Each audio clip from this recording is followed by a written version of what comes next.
இந்த வைகாசி விசாகத்துக்கு என்ன பண்ணலாம்? முருகன் கோயிலுக்கு போயிட்டு நம்ம முருகனை மனதார வேண்டிக் கொண்டால் போதுமான விஷயம்தான். வீட்டில் நம்ம வேண்டிக் கொள்ள வேண்டிய விஷயம் என்னென்னு கேட்டிங்கனாக்கா, இந்த மாதிரி வேலாக இருந்தாலும் சரி, முருக படமாக இருந்தாலும் சரி, இப்படி வேல் வீட்டில் இருக்குது, அதோ பெரிய வேலாக இருக்குன்னு அவசியம் இல்லை, சின்னதாக இருந்தாலும் சரி, அதுக்கு சந்தன காப்பு. இதில் என்ன ஒரு சிறப்பு? நார்மலாக எப்போதும் போல் முருகனை கும்பிட்றோம், விநாயகர் கும்பிட்றோம், எல்லாத்தையும் கும்பிட்றோம். வைகாசி விசாகத்தில் அவருடைய பார்வை முழுமையாக நம்மளுடைய ஒவ்வொரு மனிதன் கூடயும் இருக்கும். அந்த சங்கல்பம் இது நல்லது அப்படின்றது கேட்டை திறக்கக்கூடிய நாள். அந்த நாள் அது முருகனுக்குடைய இது வந்து ஒரு மிகப்பெரிய கைப்பொருள், மெய்ப்பொருள், அண்ட பொருள், மெய் கண்ட பொருள் தான் இந்த வேல்.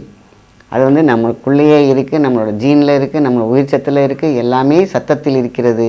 இந்த சத்தம் ஒரு மிகப்பெரிய யுத்தத்தில் வாழ்ந்துட்டுருப்போம் இல்லையா, அதை ஒட்டச்சி எறிஞ்ச ஒரு மிகப்பெரிய சாவி தான் வேல் பிரணவம்.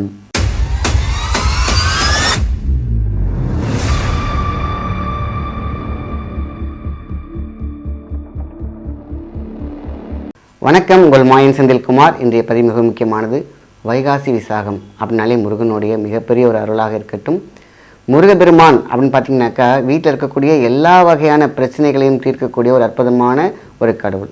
அப்போது எல்லா கடவுளுமே பார்த்தீங்கன்னாக்கா ஒரு மெய்சில் இருக்க வைக்கும் ஒரு மிகப்பெரிய ஒரு அற்புத திருவிழாவாக நடத்தப்படக்கூடிய விஷயங்கள் தான் பார்த்திங்கனாக்கா இந்த வைகாசி விசாகம். வைகாசினாலே பார்த்திங்கனாக்கா கல்யாணம், கச்சேரி, இது மாதிரி சுப காரியங்களுக்கு அடி எடுத்து வைக்கக்கூடிய ஒரு முக்கியமான ஒரு காலம்.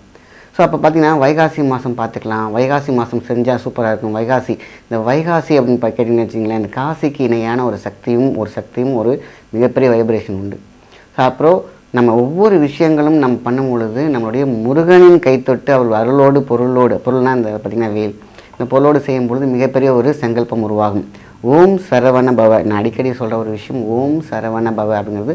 ஓம் அப்படிங்கிறது பார்த்திங்கன்னா இந்த காதில் அப்படி ஆரம்பித்து இங்கேருந்து கொண்டு வந்து நிறுத்தி உயிர் புள்ளிகளை சேர்த்தால் ஓம் என்ற அந்த வரைபடம் வரும்.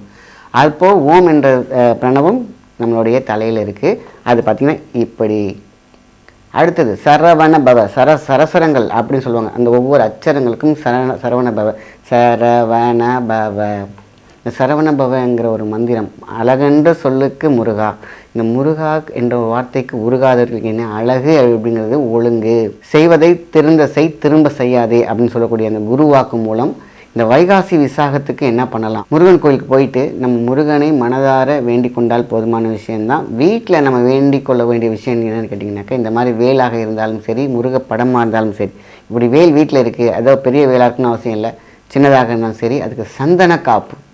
சந்தனத்தை நம்ம என்ன பண்ணணும் கேட்டால், பெருசாக இருந்துச்சுன்னா சந்தனத்தை உருட்டி அதில் ஜவ்வாது, சந்தனம் ஜவ்வாது, சென் சாந்துன்னு சொல்லுவாங்க. சிவப்பு சந்தனம், நார்மல் சந்தனம், சிவப்பு சந்தனம், இன்னொன்று வந்து ஜவ்வாது.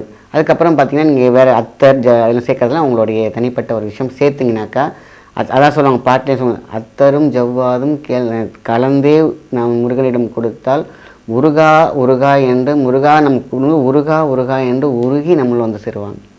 ஸோ அப்போ வந்து முருகனுக்கு பிடிச்சது தான் பார்த்திங்கன்னா சந்தனம். அதனால் சந்தன காப்பு ஃபுல்லாகவே பார்த்திங்கனாக்கா மேலே அபிஷேகம் மாதிரி அப்படியே நம்ம சந்தனத்தை குழச்சி ஃபுல்லாகவே கவர் பண்ணிடணும். அதான் சந்தன காப்பு. இந்த சந்தன காப்பு வச்சு நீங்கள் முருகனை வந்து நீங்கள் வழிபட்டு பாருங்கள். அந்த வைகாசி விசாகம் நல்ல காரியம் அப்படின்னு சொல்லுவாங்க. கல்யாண தடை இருக்கா, வேலை தடை இருக்கா, என்னென்னலாம் ஒரு மனிதனுக்கு தடை இருக்கும். அப்போது விரதம் இருந்து வைகாசி விசாகத்தில் அந்த மாதத்தில் நீங்கள் எப்போ வேணாலும் நீங்கள் இதை செய்யலாம். முருகனை மட்டும் நம்ம எப்போன்னு பார்த்திங்கனாக்கா மனதார சரணாகதியோடு அன்போடு நீங்கள் சிரித்து கூப்பிட்டாலே போதும். அது முருகன் தானாக வந்து விளையாடி எல்லா வகையான அருளையும் தரக்கூடிய ஒரு கடவுள் தான் முருக கடவுள். ஸோ வைகாசி விசாகத்திற்கு முருகனை பற்றி கொள்ள வேண்டும். ஸோ அப்போது நம்ம வேண்டிய காரியங்கள், எண்ணிய காரியங்கள் எல்லாமே சிறப்பாக வழிபடலாம். இதில் என்ன ஒரு சிறப்பு? நார்மலாக எப்போதும் போல் முருகனை கும்பிட்றோம், விநாயகர் கும்பிட்றோம், எல்லாத்தையும் கும்பிட்றோம். வைகாசி விசாகத்தில் அவருடைய பார்வை முழுமையாக நம்மளுடைய ஒவ்வொரு மனிதன் கூடயும் இருக்கும். அந்த சங்கல்பம் நல்ல காரியம்னு ஒன்று எடுத்து வைக்கிறோம்ல, ஸ்டெப் ஒரு நல்ல ஒரு பிஸ்னஸ் ஆரம்பிக்கும் பொழுது, நல்ல ஒரு கல்யாண பேச்சு ஆரம்பிக்கும் பொழுது, நல்ல ஒரு கல்வியை ஆரம்பிக்கும் பொழுது கண்டிப்பாக அவங்களுக்கு ஒரு பெரிய ஒரு மாற்றத்தை ஏற்படுத்தும்.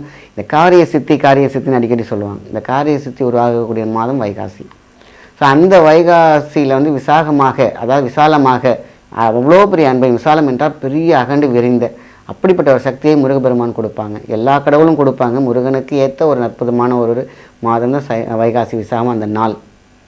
ஸோ அந்த நாளில் நம்ம என்ன பண்ணுறோம், முருகனை நல்லா வேண்டிட்டு வேல் இருந்துச்சுன்னா வேலில் சந்தன காப்பு சாத்தி அதை வந்து நல்லா நமக்கு மனமுருக வேண்டினாலே போதும். ஓம் சரவணபவ, இந்த ஒரு மந்திரமே போதுமான விஷயம். ஒரு 108 தடவை அன்றைக்கி சொல்லிவிட்டு நம்ம என்ன பண்ணுறோம், வீட்டில் இல்லை கோயிலில் அன்னதானங்கள் நம்ம கொடுத்தோம்னா போதும். வைகாசி விசாகத்தில் பார்த்திங்கன்னா தானம், இந்த தானங்கிறது வந்து பார்த்திங்கனாக்கா வெள்ளை அதாவது தாளிக்காத நம்ம சாதம் நம்ம தானம் பண்ணாலே போதுமான விஷயம். சாதம்னா தயிர் சாதம், தாளிக்கக்கூடாது. உன் கையிலே ஒரு 10 பேருக்கோ ஒரு 5 பேருக்கோ நம்ம கொடுத்தோம் அப்படின்னு கேட்டிங்கன்னா இன்னும் சிறப்பாக இருக்கும். நம்மளுடைய ஸ்டார் ஓப்பன் ஆகக்கூடிய அற்புதமான ஒரு நாள்.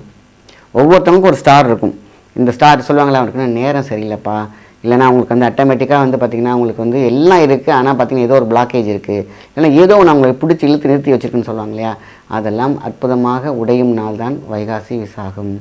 இது நல்லது அப்படின்றது கேட்டை திறக்கக்கூடிய நாள் அந்த நாள். அது முருகனுக்குடைய இது ஒரு மிகப்பெரிய கைப்பொருள், மெய்ப்பொருள், அண்ட பொருள், மெய் கண்ட பொருள் தான் இந்த வேல். அது நம்மளுக்குள்ளேயே இருக்குது, நம்மளோட ஜீனில் இருக்குது, நம்மளோட உயிர் சத்தில் இருக்குது, எல்லாமே சத்தத்தில் இருக்கிறது. இந்த சத்தம் ஒரு மிகப்பெரிய யுத்தத்தில் வாழ்ந்துட்டுருப்போம் இல்லையா, அதை ஒட்டச்சி எறிஞ்ச ஒரு மிகப்பெரிய சாவி தான் வேல் பிரணவம். அதனால தான் முருகனை கும்பிட்டு அவர்களை எல்லா வகையான தாது சக்திகளையும் வேண்டி அந்த வைகாசி விசாகத்தில் அந்த நாளில், அந்த திருநாளில், அந்த ஒரு நாளில் நீங்கள் செய்யக்கூடிய சங்கல்பம் எல்லாம் முருகன் அருளோடு அவர் கண் பார்வையோடு வெற்றிகரமாக அமையும். அதனால் வீட்டில் வேல் இருந்தாலும் முருகன் இருந்தாலும் முருக பூஜை பண்ணாலே போதுமான விஷயம். அந்த நாளில் எல்லாமே விசேஷமாக அமையும் என்பதில் எந்த விதமான ஐயப்பாடும் இல்லை. நல்ல விஷயத்தை மற்றவங்க ஷேர் பண்ணுங்கள். நன்றி, வணக்கம்.